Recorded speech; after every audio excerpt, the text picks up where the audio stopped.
বৈজ্ঞানিকরা এতটাই অ্যাডভান্স হয়েছে যে পৃথিবীর সব জায়গায় অনেক কিছু আবিষ্কার করে ফেলছে, কিন্তু অ্যামাজন জঙ্গলের মাঝখানে কেউ আবিষ্কার করতে পারেনি। কারণ এই অ্যামাজন জঙ্গল মৃত্যুপুরী জঙ্গল।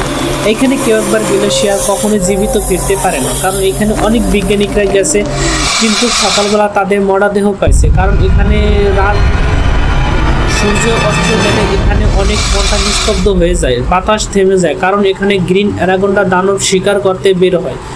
অ্যামাজন জঙ্গল এতটা ভয়ানক যে এই জঙ্গলে আপনি কি যেতে চান কমেন্টে জানিয়ে দিন। অ্যামাজন জঙ্গলটা কতটা রহস্য, অক্সিজেন এই জঙ্গল থেকে আসে।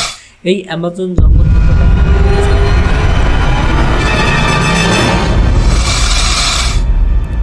অ্যামাজন জঙ্গলের মাঝখানে রয়েছে বিশাল বড় একটি গ্রিন অ্যানাকোন্ডা দানব। পুরানো অবস্থায় বিশাল একটি